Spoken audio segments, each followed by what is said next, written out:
नमस्कार. स्वागत आहे आपल्या मराठमोळा मराठी चित्रपट दुनिया या आपल्या मराठी सिनेमा शोमध्ये. तर मित्रांनो, आज जवळपास 3 ते 4 महिन्यानंतर आपल्या चॅनलवर नवीन व्हिडिओ येत आहे.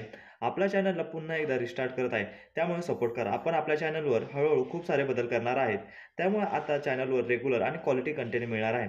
पण फक्त मराठी चित्रपट दुनियेबद्दल. त्यामुळे जर तुम्हाला मराठी कलाविश्वात माहिती जाणून घ्यायची असेल, तसेच मराठी एंटरटेनमेंटच्या अपडेट हव्या असतील तर आपल्या चॅनलला सबस्क्राईब करा आणि व्हिडिओला लाईक करा. आपण आपल्या चॅनलवर मोस्टली मराठी मालिकांबद्दल, मराठी सिनेमा आणि बॉक्स ऑफिस कलेक्शनची माहिती देणार आहे. आज आपण लवकरच रिलीज होणाऱ्या चित्रपटांची लिस्ट पाहणार आहे, तर चला जाणून घेऊया. सध्या चालू काही महिन्यात किंवा काळात मराठीमध्ये खरंच खूप चांगले सिनेमे रिलीज झालेले आहेत. जसे की गुलकंद, बंजारा, जारण, एप्रिल मे 99, माझी प्रार्थना, स्थळ आणि आता थांबायचं नाही. यामधील बरेचसे सिनेमे बॉक्स ऑफिसवर यशस्वीसुद्धा ठरले.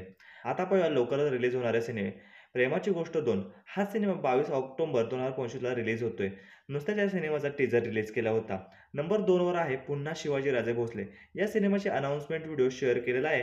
हा सिनेमा दिवाळीला रिलीज होत आहे. पुढचा सिनेमा आहे ललित प्रभावळकरचा दशावतार. या सिनेमाचे फर्स्ट लुक शेअर केलेला आहे. हा सुद्धा 12 सप्टेंबरला प्रेक्षकांच्या भेटीला येत आहे. हा सिनेमा कोकणात घडणाऱ्या रहस्यमय आणि गूढ कथेवर आधारित आहे.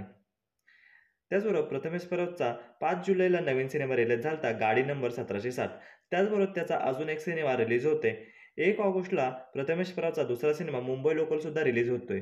18 जुलै म्हणजेच पुढच्या आठवड्यात सिद्धार्थ जाधव, संजय नार्वेकर यांचा एरे एरे पावसात 3 हा सिनेमा रिलीज होत आहे. चित्रपटात तेजस्विनी पंडित, उमेश कामत, विशाखा सुभेदार कलाकार आहेत. चित्रपटाच्या टीझर आणि ट्रेलरला मिक्स रिव्ह्यू मिळाले होते.